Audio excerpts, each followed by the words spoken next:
జిల్లా వచ్చి పార్లమెంట్ బీజేపీకి మద్దతు ఇవ్వాలని పిలుపునిచ్చిన మధుకృష్ణ మాదిగ ఎస్సీ వర్గీకరణ చేస్తామని ఇప్పటికే ద్రోహం చేసింది కాంగ్రెస్ పార్టీ. భారత రాష్ట్ర సమితిలు కాంగ్రెస్ పార్టీ ఎస్సీ వర్గీకరణ చేస్తామని 2 సార్లు కమిటీ వేసి వర్గీకరణ చేయలేదు.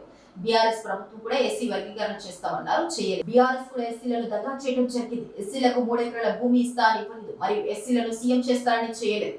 ఎస్సీ వేడుకొనే జాతీయ పార్టీ బీజేపీకి ఎంఆర్పీఎస్ మెదక్లో బీజేపీ పార్లమెంట్ అభ్యర్థిగా రఘునందన్ రావుకు పూర్తి మద్దతు తెలిపారు. జిల్లా కేంద్రంలోని ద్వారకా ఘాట్లో జరిగిన ఎంఆర్పీఎస్ ముఖ్య కార్యకర్తల సమావేశం. ఈ సమావేశంలో పాల్గొన్న మెదక్ పార్లమెంటరీ 7 నియోజకవర్గాల ముఖ్య కార్యకర్తలు. ఇప్పుడు కేంద్రంలో ఎవరు ప్రధానమంత్రిగా వస్తే మన జాతికి మేలు జరుగుతుంది, వర్గీకరణ అంశం సంపూర్ణంగా పూర్తవుతుంది అనే విషయం ఒకసారి విజ్ఞప్తితో మనం ఆలోచిస్తే, మల్లికార్జున ఖర్గే గారు ఒకవేళ ప్రధానమంత్రి అవుతే అవడానికి అవకాశం ఉన్నదని ఎవరైనా అనుకుంటారు. కర్ణాటక మాల సామాజిక సంబంధించిన వ్యక్తి, కర్ణాటక రాష్ట్రంలో ఎస్సీ వర్గీకరణ వ్యతిరేకించే వాళ్ళలో మానవులు ఉన్నారు. అతనే ఇప్పుడు జాతీయ పార్టీ కాంగ్రెస్ పార్టీ అధ్యక్షుడు ఉన్నారు. రేపు అవుతే ఆయన అవుతాడని మనం అనుకుంటే వర్గీకరణ విషయంలో మనకు అనుకూలమైన వ్యక్తి కావాలి. ఒకవేళ మల్లికార్జున ఖర్గే కాదు, రాహుల్ గాంధీ గారే ప్రధానమంత్రి అవుతే అని ఎవరన్నా అనుకుంటే ఎస్సీ వర్గీకరణ అంశం అంతకుముందు అధికారంలో పడే కాంగ్రెస్ పార్టీ పూర్తిగా నిర్లక్ష్యం చేసిన విషయం.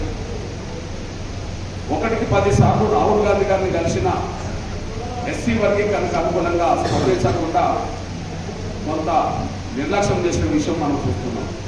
దానికి కారణం ఏంటంటే, కాంగ్రెస్ పార్టీలో మొదటి నుంచి షెడ్యూల్ కులాల్లో ఉన్న మాలల ఆధిపత్యమే ఎక్కువ ఉంటుంది. కాబట్టి మాలల ఆధిపత్యానికి తలవదాల్సిన పరిస్థితి రాహుల్ గాంధీ గారికి వచ్చింది గతంలో.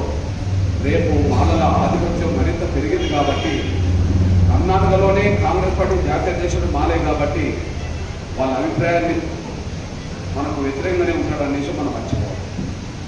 అంటే కాంగ్రెస్ పార్టీ మనకు అధికారం వస్తే వాళ్ళిద్దరు ప్రధానమంత్రులైనా వాళ్ళిద్దరిలో ఎవరైనా మనకు అనుకూలమైన వ్యక్తులు కాదు.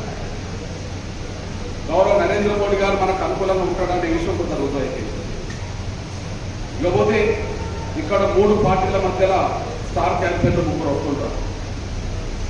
కాంగ్రెస్ వైపు నుంచి ముఖ్యమంత్రిగా ఉన్న రేవంత్ రెడ్డి గారు, ఆయన వల్ల కొంత మనకు ఇప్పుడు నష్టం జరిగింది. ఆ నష్టం ఏదో చెప్తారు.